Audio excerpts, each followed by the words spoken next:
It was the plane that helped win the Battle of Britain against all the odds. Anybody that doesn't get a buzz out of flying a Spitfire is clearly dead from the neck upwards. It's an iconic aeroplane. I have to pinch myself every time I fly it. But 5 years after its finest hour, the Spitfire was transformed into a supercharged spy plane designed to fight its way into the heart of Hitler's Germany. They're the highest performance there is. You don't necessarily want to fly one every day because they're quite exciting. Now, after decades in a scrapyard, this rare version of Britain's most famous fighter is being returned to the sky. It's a bit of a jigsaw puzzle. We know what most of the pieces are. It's just making them fit in the puzzle. I don't think there's many people that wake up in the morning and actually look forward to going to work. It's bloody brilliant, to tell you the truth. It's a tribute to the men who flew some of the Spitfire's deadliest missions, captured in remarkable unseen colour film, shot by one pilot who didn't live to see the end of the war.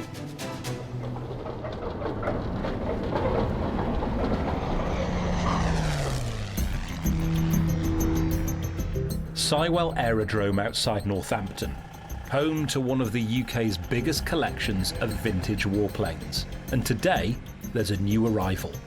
So this is a Spitfire FR14. So it's a fighter reconnaissance Spitfire. It's got this lovely little window that we're currently calling the Zanussi mod because it looks rather like a washing machine. And in here mounts an F24 oblique mounted camera. It's got the same window on the other side, and it either points out one way or the other. So in between flying a Griffin engine Spitfire, which is a bit of a handful at the best of times, you've basically got to put it into a turn and orbit what they want to take a picture of, remembering which side he's got the camera pointing out on, whilst of course shooting down a couple of ME-109s or Focke-Wulf 190s at the same time. Engineer and pilot Richard Grace is a Spitfire expert. He's been flying them since he was 20. Wonderful, wonderful aeroplane, the likes of which, as far as I'm concerned, will never be matched. He's also flown most of the leading American and German Second World War fighters. But RM927 is a very rare warbird indeed.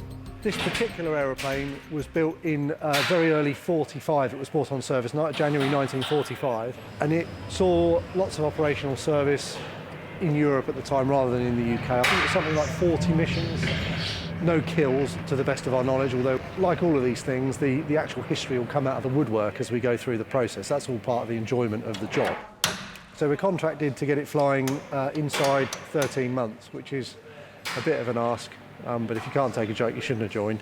And yeah, I think it's doable, or I wouldn't have said I could do it. Richard's team of engineers has taken on the task.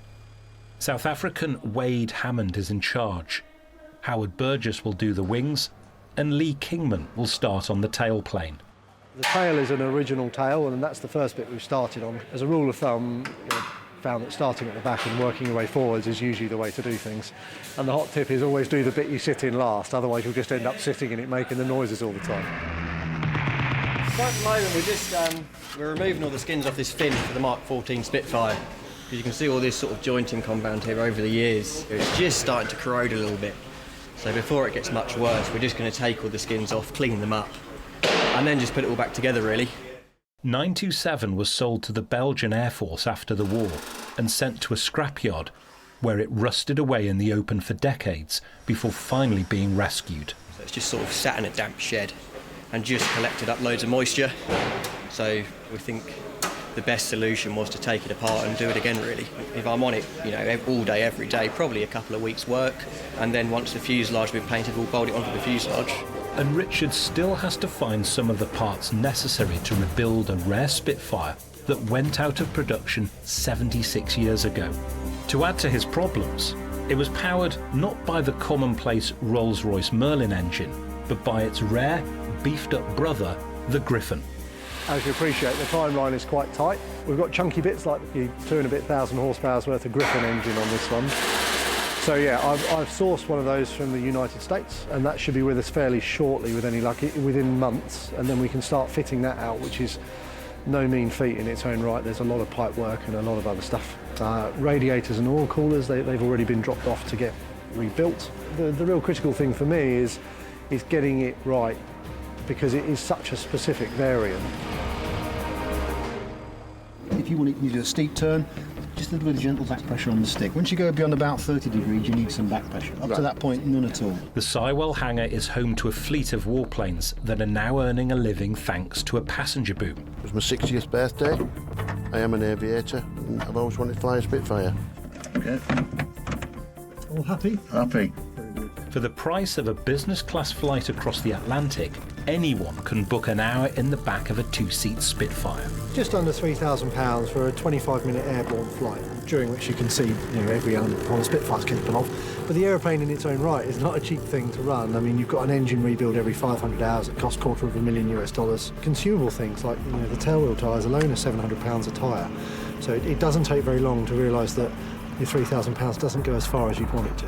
Warplanes run in the Grace family. When Richard's father Nick was killed in a car crash in the 1980s, his mum Carolyn taught herself to fly his aircraft and flew it until Richard was ready to take over the cockpit. Fundamentally, the business is based around this two-seat Spitfire in which we do passenger flights year-round. It's a Spitfire my father rebuilt from 1979 to 1985. And we've been operating it ever since then. Just gone through a bit of a major rework where we changed the wing spars and a bit more than the usual in-depth routine maintenance. We've got a Mustang wing that we're rebuilding here, which was damaged in an accident, and we're just essentially completely rebuilding that wing. And then coming around further, we've got the TF-51 Mustang, which is the only two-seat dual-control Mustang in the country, again, which we operate for passenger flights and we do a bit of training in as well. And these two are the sort of aeroplanes you'll regularly see flying around out of Sywell. We tend to fly them, at least a few times a week. Today I'm flying it 4 times, so by the end of the day, it starts to feel like a comfortable old slipper. Brilliant. Craig Carmichael from Hull flies microlight planes, but today he's taxiing back to his family in the most famous warplane of them all. How are we doing? Looks spot on. You can understand why these planes were so good. The actual manoeuvrability of them is fantastic. Did a victory roll, some real sharp turns. I mean, I fly, but not like that. I have an aircraft of my own, but this thing's amazing. For pilots like Mark Levy, now retired after an airline career, it's a chance to deliver real passenger satisfaction. Amazing. I bet you still can't believe you've done that, can you? Yeah. It's a complete multi-sensory experience. They're deafened by the sound of the engine, the radio, sun coming through the canopy, vibration, speed, G-forces. I think people like now to have experiences. They don't want to own things, they want life experiences. And flying a Spitfire is a life experience. It's a box you've got to tick. This business helps make restoration viable, but it's also a passion fueled by meeting many of the men who flew wartime Spitfires and some of the women air transport auxiliary pilots who delivered them. So this is a signature from Mary Wilkins, a very well-known ATA pilot. And she delivered this aeroplane and then flew it a further 2 times between squadrons. She delivered around 400 Spitfires, maybe more. But yeah, it's just really nice that she lived on the Isle of Wight when the fuselage was being rebuilt, so she was able to swing by the hangar where it was being rebuilt and very kindly signed her name on the cockpit door. And even the right way up, so that when the doors open, you can read it the right way up. The Spitfire found fame in 1940 when, together with the Hawker Hurricane, it triumphed over Hitler's Luftwaffe in the Battle of Britain. In the years that followed, manufacturers Supermarine constantly updated the plane until they'd increased its top speed by nearly 100 miles an hour. By the end of 1944, the Germans were in retreat, and Allied generals desperately needed speedy intelligence on their troop movements. Once again, the Spitfire came to the rescue. The Mark 14 came about for the desire to go higher and faster, which is what it's really good at, and get up there very quickly. It's got a phenomenal amount of horsepower, great big 5-blade prop to really turn that horsepower into movement. And obviously they can outpace 90% of everything, but of course, a Spitfire is a fragile aeroplane. A simple pot shot from someone on the ground, if they hit you in the radiator or in the header tank, you've probably got 5 minutes till you're going to be on the ground, whether you like it or not. So yeah, you would feel very vulnerable, definitely. It's summer 2021, 6 months into the restoration, and for weeks the Sywell hangar has been closed to outsiders due to COVID. But inside its doors, the work has continued, with the first coats of paint being applied to the rare warbird in the spray bay. It's been designed to take a whole Spitfire wing and a whole fuselage, and we just do it component by component. What we've found, of course, is that as the Spitfire developed, the camouflage pattern changes. And so we're spending a lot of time poring over old photos and taking lots of measurements, and the idea is that when the airplane's rolled out, it'll be a perfect replication of the camouflage lines that you would have seen if you were back in 1944. When the Spitfire Mark I came along, they used two colours, sort of green and brown, which was a colour called dark green, and dark earth. And what happened is, around 1941 to 42, the war changed, and instead of defending England over the green and brown fields, they were flying over the Channel. So they were looking at ways to make the colours more suitable for those kind of operations. And they're also flying at a higher altitude, so a new concept was developed, but it retained the dark green colour from the Spitfire Mark I, but it replaced the brown shade with a kind of a medium grey colour, which became known as ocean grey. In 1945, it took 13,000 hours to build one Spitfire using a purpose-built production line. In 2021, COVID is forcing the Sywell team to fall behind on an already ambitious schedule. There's just 7 months to go until delivery day.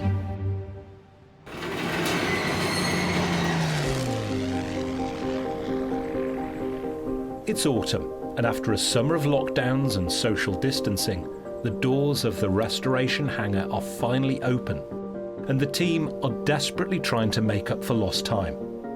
A vast amount has happened. The internal and external final finish paint is on, as you can tell, and very nice in its 430 RCAF markings, exactly as it would have worn. We've got all the system pipe work going in, which is all new.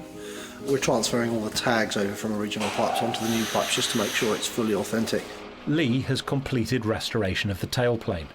It was all in very good condition, and we didn't really have to manufacture any new parts apart from these fairings. But apart from that, it's completely original, really. So we've painted it silver on the inside, which kind of would have replicated bare metal during the war, because they wouldn't have bothered painting it. You know, there's a war on, so they didn't have time to paint it. No detail is too small to be restored. Even things like the pipe work are all good, and you can see their original little data tags in here, just soldered on. So if you wanted the Mark 14 book and looked up that number, that will say it's the pipe that sits in the tail. The Spitfire's wings were missing, so new ones from an earlier aircraft have been found and adapted to feed its thirsty engine. So it needs extra fuel, so we put a couple of extra tanks in here and here, which are bag tanks, and they'll fit into there and all be fed to the engine. While Howard looks after the wings, Lee is being switched to a rush job. The passenger Spitfire needs maintenance. All right, on your toolbox, aren't we? His new workmate is his dad, who first introduced him to aircraft engineering. I'm supposed to be looking after him and his sister when they were really young. And I ended up taking him down the hangar with me when we were at Duxford. And it's just, he's had no chance since then. Game over from there, It was game over, really. Bloody wish I'd had £1 for every time we've done this. For an ambitious young engineer, it's a dream job. I don't think there's many people, certainly at my age, in their 20s, that wake up in the morning and actually look forward to going to work. I woke up this morning and thought, right, today I'm going to go into the paint booth, I'm going to get all the battery tray bits that I made the day before, which Mick, our painter, very kindly painted for us. So, I riveted it all together and I fitted it. You can just see it in the door there, and what's not to like? You come in and you're quite literally building a Spitfire. Very occasionally, Richard asks you to jump in the back, and you kind of look out the window and think, my job is to fix these aeroplanes and very occasionally go flying on them. I'm incredibly grateful for that, and I forever will be grateful. It's bloody brilliant, to tell you the truth. There are just 3 months to go until the first flight, and all the components of the Spitfire are coming together, including its fuel system. Most of it is new, but there are some original parts in there. These two tanks, and obviously the ones on the other side, give it an extra 50 gallons.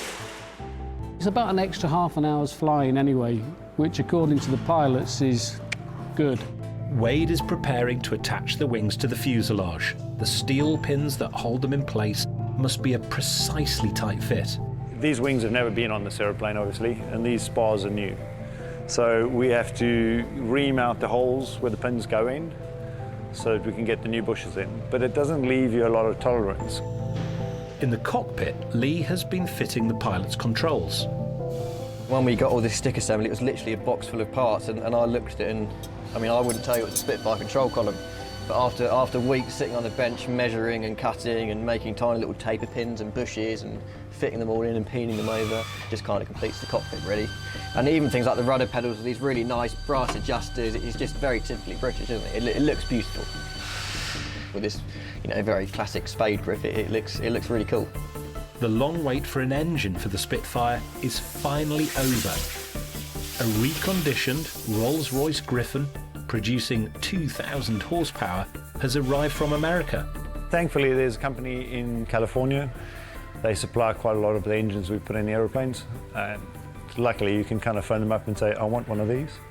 And they've got most of them on the shelf. This one's becoming a bit more rare because there's not many of them around. The nice thing of it is I know that once it goes in, this piece won't be leaking oil. What we put in may still be. We'll be fixing that later. The first Spitfire with a Griffin engine flew in 1941. With a capacity of 37 litres, it could power 40 modern family cars. But it also makes it nicer because these sound nice. They sound a lot better. As well as the hugely powerful engine, the Spitfire's designers did anything they could to improve the plane's speed, including retracting all 3 wheels. I'm just fitting the tail wheel. We've rebuilt the entire tail for the aeroplane because when we arrived, it looked like it kind of came off the seabed. So we've had all the tail planes off, we've had all the skins off. Lee's also had to rebuild the hydraulic pipes that drive the undercarriage. You know, because it's typically British, it's just something else to go wrong, isn't it? I think it probably gained you maybe, you know, probably less than 10 knots in the cruise, but I suppose something's better than nothing, isn't it? But Wade has a problem. The wings can't be permanently attached until some vital components arrive.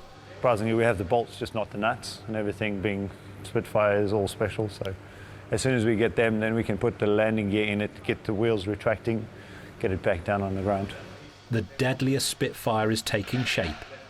But there's only 3 months left and a lot of work to do. And Richard has promised 927's new French owner it will be ready for the 2022 air display season. He's a youngish fellow, business owner, very savvy chap, but an excellent pilot. I mean, a really, really great pilot. We've watched him fly at various air shows and he's super competent. So he is an owner pilot who will really enjoy flying that aeroplane. People are buying these aeroplanes because in the past 10 years, these things have doubled in value. There was an article written in 2015 for the Goodwood Revival about how a really nice Spitfire was worth £2.5 million. And we were there this year with one for sale for £4.5 million, getting interest. So they're just going up in value, albeit steadily, but better than money in the bank. It's New Year 2022 in the Sywell hangar. We've got that push rod. We haven't got the links that go from there to the cable. Yeah, and we've got the islet. This is all painted up and ready to go. Yeah. Today, the cables that connect the ailerons to the control stick are going in, a job that largely relies on touch. But the next task is even more critical, attaching the huge undercarriage legs. OK. Yeah. Brilliant. There's a lot of angles in there to deal with. Whoever designed it was either very clever or very stupid. I can't decide which. Obviously, it's a very skinny wing, and trying to get something very strong into a very skinny wing is tricky, so they've had to make it go up in a very specific way. There's an element of shimming and all that kind of stuff to get it to fit nicely in the wheel bay, which is only just big enough to receive the wheel. And then you've got the hydraulic system to deal with, obviously, which makes it go up and down, and setting all of that up and just rigging everything so that it works properly is a battle in its own right. The Spitfire's undercarriage was originally retracted by its pilot using a hand pump. By 1945, its weight required high-pressure hydraulics. I'll have this one. You can have that end. We did. The legs weigh 50 kilos, and there's only room for 2 people under the wing. You didn't bring a hanger. I didn't bring it out, no. That's it, give her a... Give it a go. You feel it. We need a hammer. I got it. I'll get out. Wade and Lee must precisely align the leg in the wheel well. Hopefully this is it and it stays in for keeps now. We'll get in there and do the other side. The team at Sywell have skills that all but died out 30 years ago. It's always a battle to get engineers. We're very lucky to have a very skilled workforce here of really good people that all work hard and get along, and we all get along with each other. It's a great environment. Coming forward with the leg weight?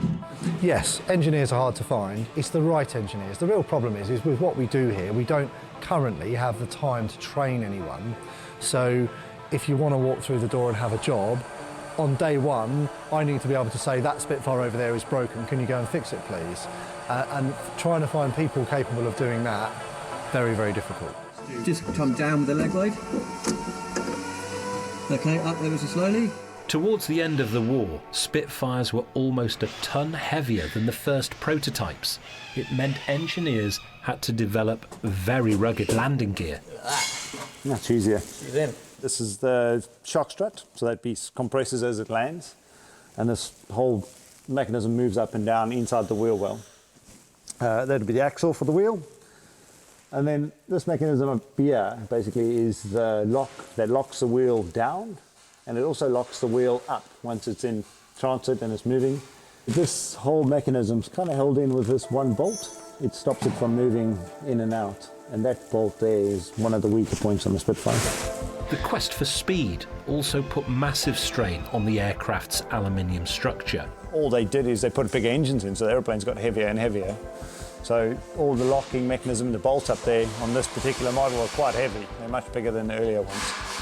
It's time to test the undercarriage. So all we're going to do is turn the gearbox today so we can simulate the hydraulic pump moving.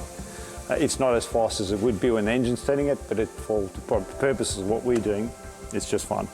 So my little battery drill takes a bit of a beating, but it does fine. And then it's basically just going to spin up our accessory box.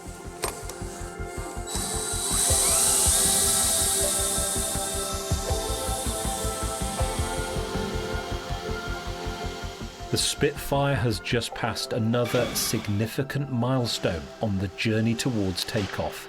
Actually, it's going really well. We've got 2.5 to 3 months left. The timeline's sort of okay. We're supposed to be done in April at some point, and I think we will be. We've been quite lucky that all of the structural elements have gone together really well. We haven't had any major dramas, no wings that wouldn't fit on fuselages and things that you dread. Everything's kind of connected, and we're just in the process of dealing with the fuel system and some of the control system. Still got the tail feathers to go on, and obviously all the removable panels to fit and things like that. But yeah, it's getting there. But many hurdles remain, and time is running out.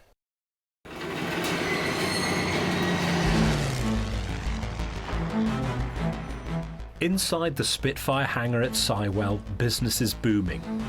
Winter is when warbird owners want their planes servicing. For Richard, authenticity is everything. In an era when the number of flying warbirds grows every year, he prefers to rescue real planes from wreckage rather than create new ones. People are building two-seat Spitfires from fundamentally nothing, which is a sign that they are worth a lot of money and there aren't any around. An original two-seat Spitfire like that, with, that's got more combat history than any other surviving Spitfire, and is pretty much 85% original now, because we just changed the wing spars. It was 90, but now it's about 85. It's got to be worth £6 million at a guess, but of course it's not for sale. Something like this Mustang, you're looking at least £3.5 million. Again, because you've got a very, very usable aeroplane in the form of a Mustang, but actually this one's got 2 seats and 2 sets of controls, so all of a sudden it's even more usable. Authenticity adds value, and original wreckage can fetch £1 million. But many Spitfires flying today are simply modern copies. Like gluten-free bread. It's very clever that someone managed to make bread look and feel like bread but with no gluten in it, in the same way that it's very clever that someone has managed to make a Spitfire from absolutely nothing.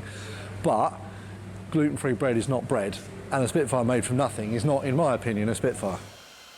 Richard is now in charge of the family business. His mother has hung up her flying gloves and runs a cattle property in Australia. But their memories of the men and women who flew these planes are still fresh.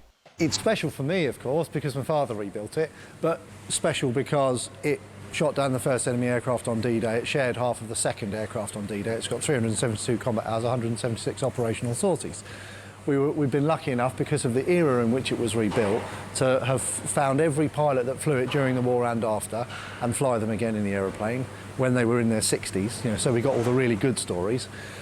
and all of the ground crew that ever worked on it, particularly with 485 Squadron, and fly all of them in it as well, and get all of their stories too. Unfortunately, all of them now have passed away. Those wartime pilots may have gone, but they live on in a remarkable film archive recently rediscovered in Holland. In 1945, as the Allies advanced into Europe, one young Dutch pilot, Frans van Eyck, filmed his squadron at work and play. The RAF's Mark 14 Spitfires were now so fast they were assigned to catch Hitler's V-1 flying bombs before they could reach London. Some pilots even flew alongside them and overturned them with their wingtips. I think the tipping element, I don't think they did so much. I think it was definitely more of a shooting down, which is a brave job in its own right. Flying through the deluge that comes off a V1 when you blow it up, having seen the gun camera footage, absolutely petrifying, especially with your fabric-covered elevators. You just sort of spin around and make sure they weren't on fire. But it was a mission that cost many pilots their lives, including Van Eyck's. It's February 2022, 2 months before the promised delivery, and other aircraft are making way for 2 tons of Rolls-Royce Griffin, which is about to be installed into 927. So there's lifting hours already on the engine. So most of the weight of the engine is about there. We're going to put a small crane on the front just so we can balance it out a little bit. And then it's actually only got 4 little bolts, so hopefully it all goes pretty easy. Back's aching already. It's pretty close. It's going to come this way slightly. Okay, thank you. You just have to be careful. There's a lot of things that could go wrong. You don't even want to start, but you just have to be gentle. The biggest problem is if it doesn't fit, but it looks a bit tight at the moment, but we're not too bad. The engine must be precisely aligned to slot into the aluminium engine bearers that will connect it to the fuselage. Yeah, you got to go up. Oh yeah, load. But there's a problem. The forklift truck won't fit under the wing. Okay, stop there. We might have to take something off a forklift. So easy enough, all we have to do is get that one into there. So we've only got to go another 6 inches or so, and then these are the pins that basically hold it together. It's what they call a split push pin. So he's tapered, then he goes down the middle of them and expands them open in the holes. What's the hardest part of fitting the engine? Taking the mirror off the forklift. No, we're hitting something. I feel like we're crashing into something, right? Yeah, I know, it does feel like we're crashing into something. However, Wade's enthusiasm to hit the deadline has just set them back. Yeah, just me being clever, putting things on that shouldn't be on yet. But it's like a magical puzzle piece. It's like unlocking one of the doors so we can put a whole bunch of other parts on now. No, it's going to be okay. I've got a good feeling. Magical big puff. Experience and a little muscle are inching engine and plane together. Still moving in yours? No. I think you just need to move the tail over a little bit. But maybe it's a fraction more, actually, mate. What are you caught on? You started now. We've nearly got a hole, so we're nearly ready to pop a bolt in. All right, can I have a go? Almost. Let me just knock this in. Just like that. At last, 2 of the 4 pins are in. So there is a little bit of movement up and down, so we can just sort of lower the lower ones into place. It's come up half a ton. So it looks pretty good.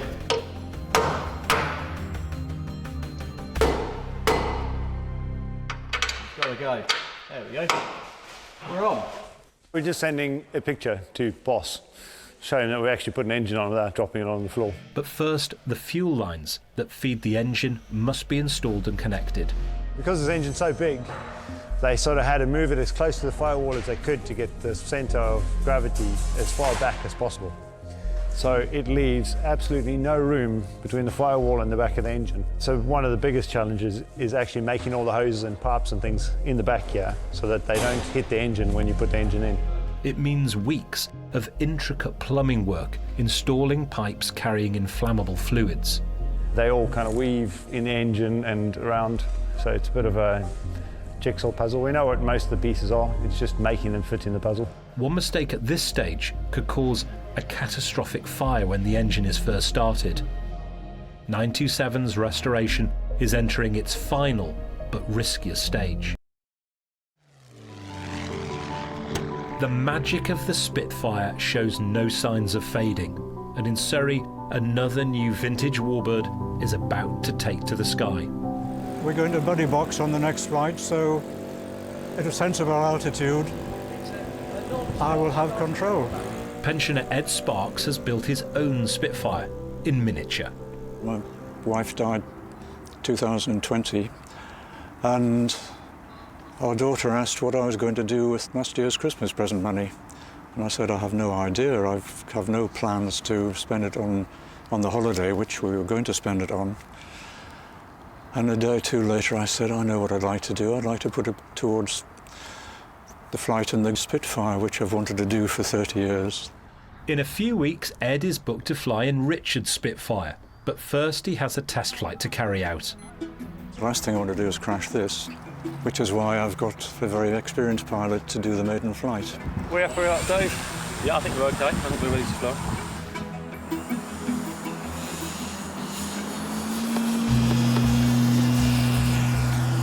Are we happy? Fantastic. Absolutely tickled pink. Brilliant. I've loved building it. But always the thing is it going to fly okay? And it flies beautifully. 4 minutes.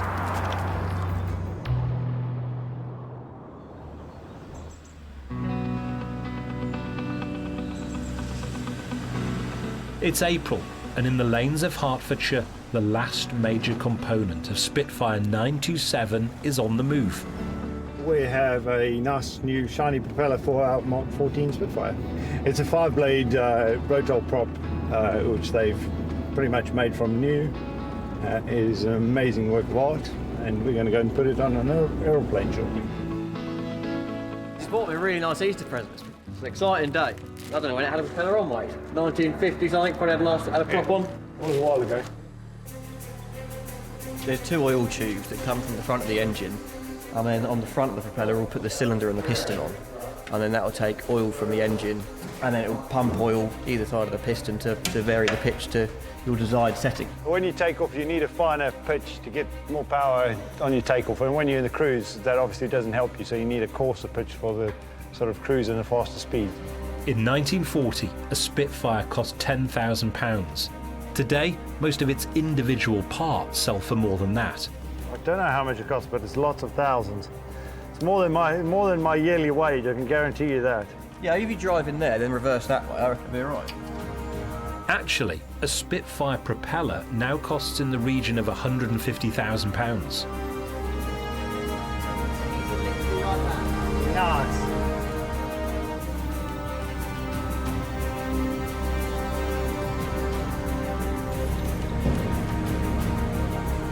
We're on. No, we're not a million miles off going flying, to be honest. I reckon a month. A month, maybe less. Yeah, maybe less. 3 weeks, a month, if we get cracking and don't drink too much beer. And the team are already beginning to worry about the test flight. The Spitfire Mark 14 had a fearsome reputation among its pilots.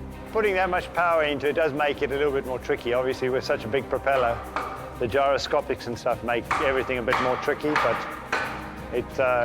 it makes it go faster. They're definitely not a Cessna. Despite having a cubic capacity of nearly 50 modern family cars, the Griffin is so precisely engineered that it can be turned over by hand. How tight is this engine? Oh, that's lovely. The boys know how to build an engine. Then the next one. You happy that's tight? I think so. I think the last big thing to do really is the coolant and oil pipes, to run them in the right places and then check they're not leaking. That's about it for running the engine, really. Okay. Okay, so I'll just manage the bottom of it as best I can.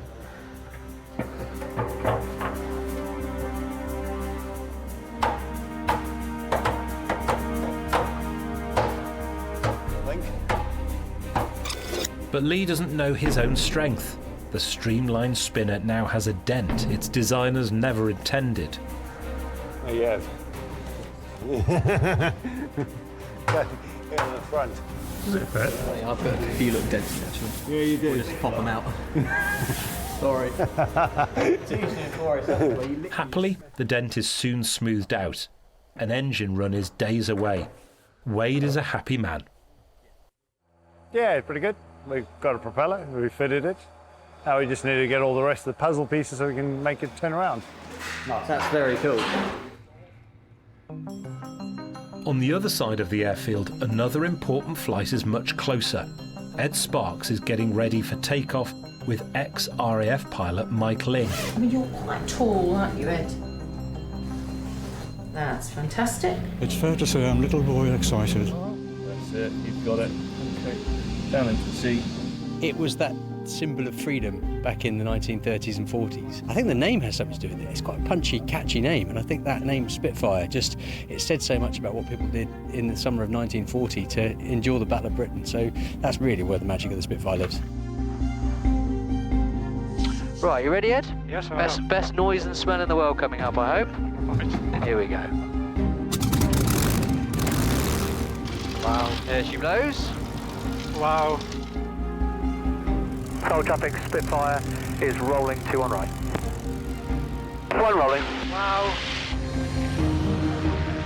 Right, are you ready for some aerobatics, Ed? I'm going to roll now. Okay. Okay. And Ed's late wife Jill isn't far from his thoughts. Let's go and see if we can find Jill on this cloud, shall we? Hey, I have control. You have control. There you go. My hands are off. You are flying a Spitfire. Oh, there we go. Look over your left shoulder. Beautiful. There we go. After half an hour soaring over Northamptonshire, Ed's lifelong ambition has finally been achieved. Not my best landing, I'm afraid to say. Fantastic. Well done, sir. Thank you. It's been a pleasure. Absolutely brilliant.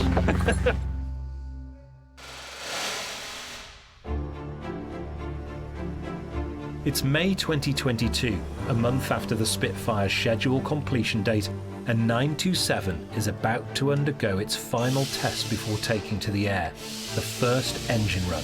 Well, we're already late. So, like any good deadline, it's been and gone.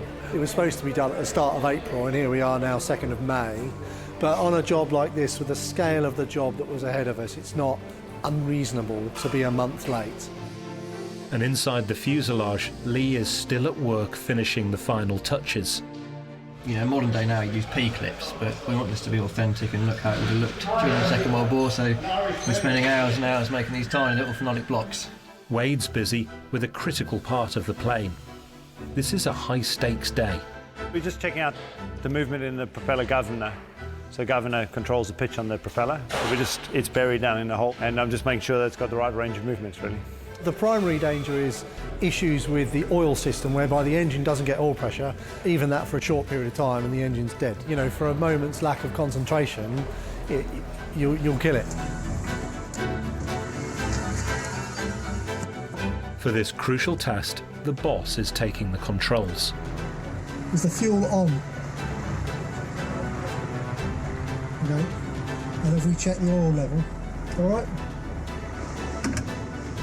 Just going to flood the carb. Help up.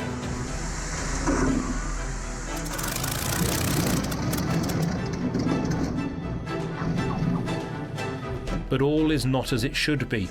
Time for a second try. Help up. And the Griffin roars.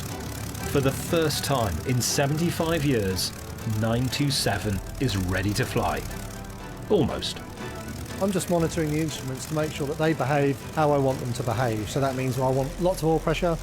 I don't want the coolant temperature to be rocketing, and I don't want the oil temperature to be rocketing. I want them to just be steadily warming up like any normal aeroplane. So essentially what I'm looking for is normality. And what the two chaps either side of it are looking for is anything that's falling out of it. Richard is still finding his way around an unfamiliar cockpit. Where's the gen switch? That one. Thank you. We really need some placards. I was looking for it for ages. But you don't want to start flipping switches, do you? Like, They're loud, old, rough old things, Griffins. You do forget it's ear-shattering in the cockpit, but I mean great ear-shattering, but ear-shattering nonetheless. But yeah, all a success, really. There's a couple of things that you just notice once something's running, things jiggle themselves around in the cockpit and you go, oh, there's a washer we lost. Obviously we've circulated all the systems, so now we really need to have a really good look at all of our hoses and make sure that we've not got any tiny little weeps and leaks and stuff. Obviously also make sure we've not shaken anything loose. All that remains now is fitting the final missing parts. So that dog bowl needs to go in before fuel tanks can go in. Yeah. I think it's going to be a brilliant aeroplane when it's done. These Griffin Spitfires are, certainly from a performance standpoint, my favourite mark of Spitfire because they're the highest performance there is.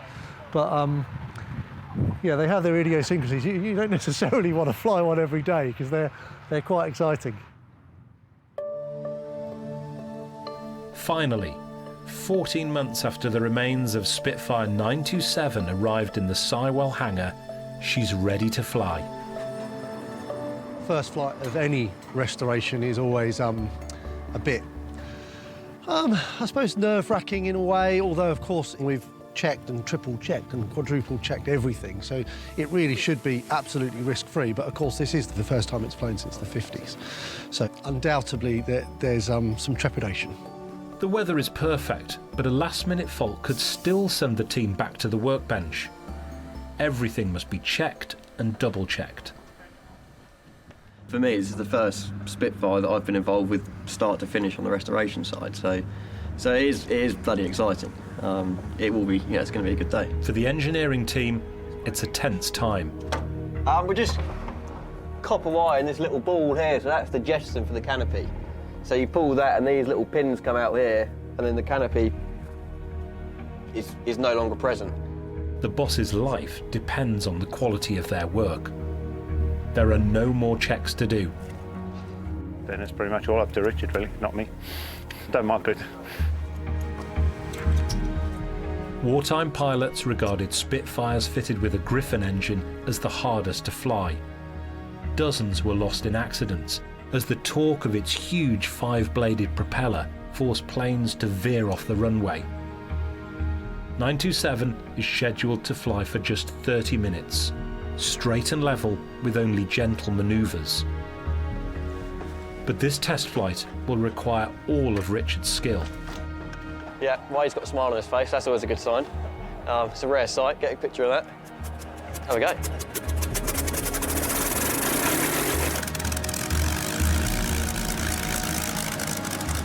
But almost as soon as the Spitfire taxis out, there seems to be a problem. Is he coming back? Yeah. I take it.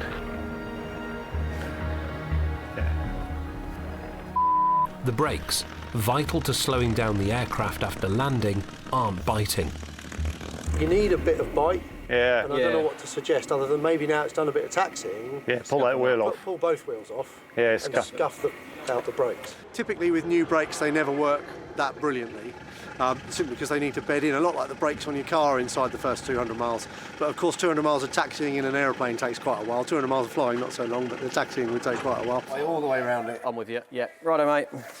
Sandpaper should solve the problem, but the engine is also producing smoke. Black smoke is always fuel and white smoke's oil. But yeah, it's just a bit rich, so there's a little knob on the carb, so which, clockwise to give it more fuel, anti-clockwise to give it less fuel. So just going to give that half a turn and try it now and read the book and just set the mixture up properly at this stage. You're in. Clear prop.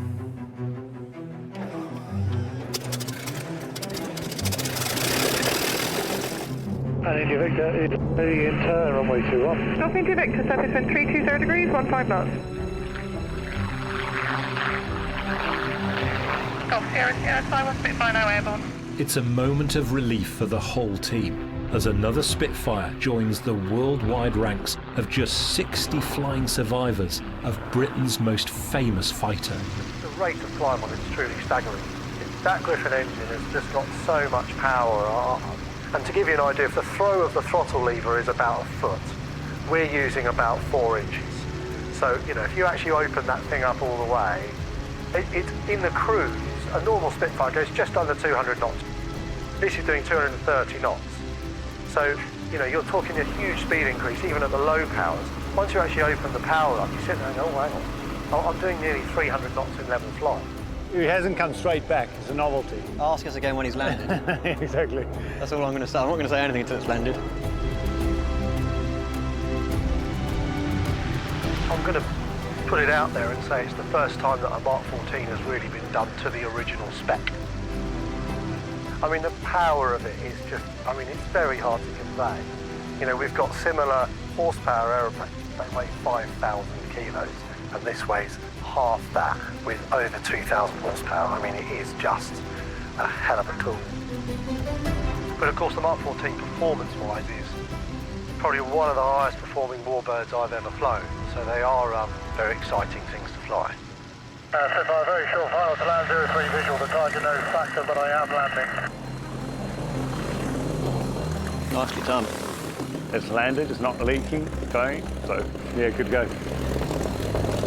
I remember it coming to the hangar and yeah, the bloody tail looked like it came off the seabed and the fuselage looked like a luminous yellow cigar and just some dodgy primer, and now to see it as in my opinion, a bloody nice looking aeroplane and to see it fly for the first time today, it's bloody good. It's very rewarding. Everything's perfect, yeah. It's perfect. Yep. Everything. VSI, everything. Beer's going to taste good tonight. It's nice. Did it fly a little bit? It does, oh yeah, no, it's lovely. It needs a bit of rudder. The deadliest Spitfire is on course still to be flying 100 years after it was built. A fitting memorial to the pilots who used it to write history in the sky.